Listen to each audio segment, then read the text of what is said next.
안녕하세요, 잭슨입니다. 저번에 찍었던 이제 프로젝트 넘버 1에 대한 이제 세부 내용을 좀 알려드리려고 지금 찍고 있는데요.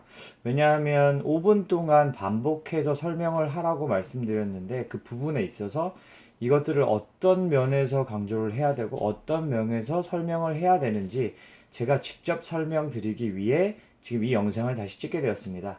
자, 그럼 이제 본론으로 좀 들어가 봐볼게요. 자, 5분 정도씩 아이들한테 주기적으로 이걸 보여준다, 설명해준다라는 거는 자, 아이들이 이제 뭐 의식하지 않아도 알 수 있게 만들어주는 겁니다. 자, 우선은 시작하기 전에 5분 정도 하기 위해서 PT를 띄웁니다. 그럼 아이들이 이렇게 보겠죠?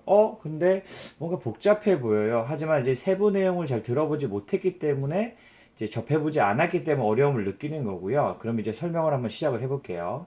자, A part of speech. 저도 아마 거의 들어본 적이 없어요. 중학교, 고등학교 때. 이렇게 배운 적이 없었던 것 같아요. 하지만 이제 아이들한테 알려주기 위해 이제 part of speech라는 말이 무엇인지 먼저 설명을 해야 되겠죠? 자, part of speech 우리나라로 팔품사라는 내용이에요. 과연 팔품사 이거에 대해서 아이들이 인지를 할 수 있느냐가 중요하겠죠. 그래서 우선 에잇을 제외하고 part of speech를 봤을 때 밑에 여기 보시면 알겠지만 자, a name given to word based on its job in a sentence. 여기서 좀 웃긴 얘기는 job을 했는데 애들이 직업이라고 말할 때도 있어요. 중요한 건 이름이에요. 근데 주어진 이름이죠. 자, 단어에게 주어진 이름인데 뭐에 근거했어요?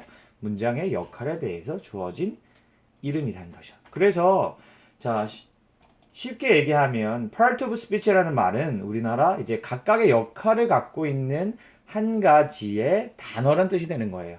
자, 이거를 아이들한테 쉽게 설명하지 못하면 A part of speech라는 걸 아무리 주입을 해줘도 아이들은 그냥 어려운 걸로 느낄 수밖에 없어요. 그래서 간단하게 설명을 하자면 A part of speech는 그냥 각각의 역할을 가진 단어들이라고 표현하시면 돼요. 그게 8가지가 있는 거죠.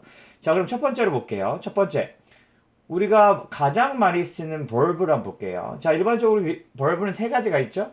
자, 일반 동사, 비동사, 조동사가 있어요. 근데 저는 좀 다르게 action verb, state verb, modern verb라고 얘기를 하죠. 자, 간단하게 일반 동사는 우리가 뭘 나타내줘요? 자, 움직임, 행동이라고 얘기하는 게 아니라 누구의 움직임? 주어의 움직임이나 행동을 나타낼 때 쓰는 걸 action verb. 그래서 간단하게 예를 들면 he plays tennis 2 times a week. 그는 행동을 하는 거죠. 테니스를 치는 거죠. 일주일에 2번. 그래서 plays는 그렇게 해서 사용이 됐고요. state verb는 뭐예요? 상태를 나타내 준 거죠. 주어의 상태. 똑같이 상태라고만 얘기하지 마시고 주어의 상태를 나타낸다고 얘기해 주셔야 돼요. 그거는 I'm a teacher. 그래서 I am은 I의 상태를 나타내 준 거죠. modal verb은 뭐예요? 조동사는 일반적으로 동사를 도와주는 동사. 그래서 I'll be a teacher. will은 뭐뭐일 것이라는 뜻으로 be를 도와주게 됐죠. 이렇게 간략하게만 설명을 해주셔야 됩니다. 왜? 개념만 잡는 거기 때문에. 자, 두 번째. pronoun하고 noun을 볼게요. noun은 우리가 말하는 이름이죠. 사물이나 사람의 이름. 이런 것들이 많이 나와요. 그래서 idea, feeling, animal, place, person 말고도 여러 가지가 있겠죠. 근데 중요한 건 예문을 들어서 아이들이 알 수 있게 해줘야 돼요. Rosie went to Seoul on vacation with her family last year. 자, 여기서 명사가 뭐냐? Rosie는 뭐죠? person. 서울은 뭐죠? place. vacation 뭐죠? 이건 여기 없는 거죠. 기간을 나타내는 거죠. 자, family는 뭐죠? person. 여기 people이죠. year은 그 연도를 나타내니까 여기 있는 게 아니죠. 그렇게 해서 실제로 이 문장에서 명사가 어떤 것들이 쓰였는지 확인해 주는 겁니다. 자, 두 번째 pronoun. pronoun은 우리가 앞에 pro가 뭐 말이 좀 안 될 수도 있지만 쉽게 아이들을 설명해 주게 대신한다. 그러니까 대명사라고 하면 큰 명사라고 얘기하는 애들이 있는데 대신하는 명사라고 해서 replace a noun으로 보시면 됩니다. 그래서 종류에는 뭐 우리가 많이 쓰는 I'm, I, me, you, your, you 뭐 이런 것들이 있다는 것만 간략히 설명해 주시면 돼요. 자, 그러면 이제 세 번째로 가서 adjective. 자, 이게 좀 설명하기 좀 어려울 수도 있는데 한번 같이 보겠습니다. adjective는 우리가 꾸며준다, 수식한다 이런 말은 얘들아 수식하다가 무슨 말이야? 꾸며준다가 무슨 말이야? 했을 때 아이들이 대답할 수 있나요? 못하죠. 그래서 저는 뭐라고 정해있냐? give information, 정보를 준다고 정의를 했습니다. 왜냐면 명사에게 또 다른 뜻을 전달하는 거기 때문에 추가적인 설명을 한다고 설명을 하는 겁니다. 자, 얘가 추가 설명해 주는 건 noun과 pronoun입니다. 자, they drive an amazing big red sports car. 자, 여기에서 우리가 빨간색으로 친 게 형용사라고 하는 건데 그러면 명사나 대명사에게 추가 설명을 했으니까 뒤에 있는 car를 추가 설명하는 거겠죠. 스포츠는 뭡니까? 차의 종류. red는 차의 색깔, big은 차의 크기, amazing 차에 대한 의견, on은 우리가 article이라고 하는데 이것도 결국 한 개라는 뜻을 설명해 주죠. 여기서 쓰인 on amazing big red sports는 모두 카에 대해서 추가 설명을 하게 되는 겁니다. 그래서 형용사는 명사와 대명사에게만 추가 설명을 할 수 있다고 생각하시면 됩니다. 자, 그다음 adverb. adverb는 추가 설명하는 거 똑같아요. 근데 명사와 대명사 제외하고 하는 겁니다. 그래서 동사, 형용사, 부사입니다.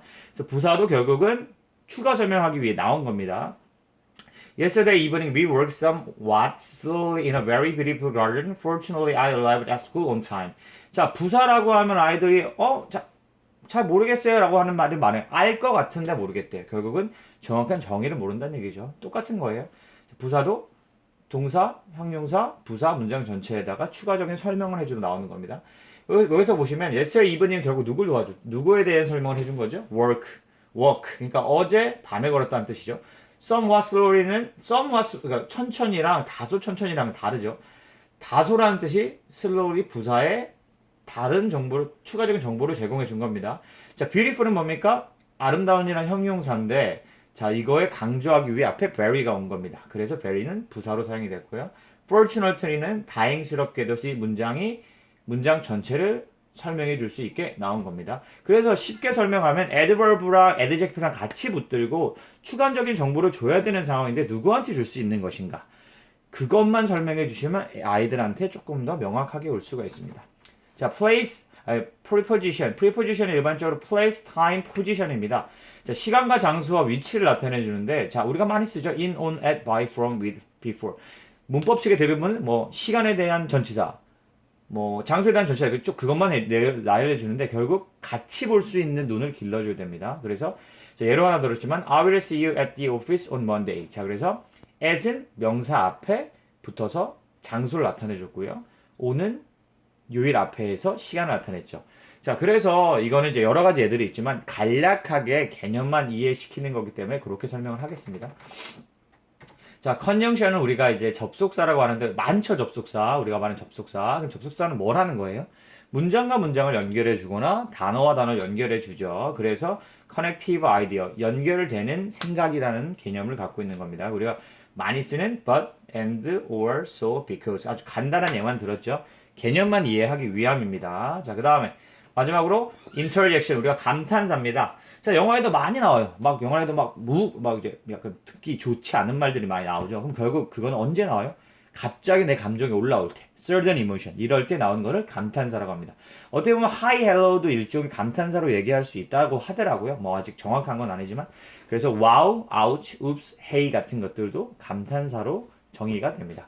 자, 그래서 이 팔품사에 대해서 아이들한테 그냥 편안하게 이렇게 설명을 해주다 보면 어떤 효과가 나냐?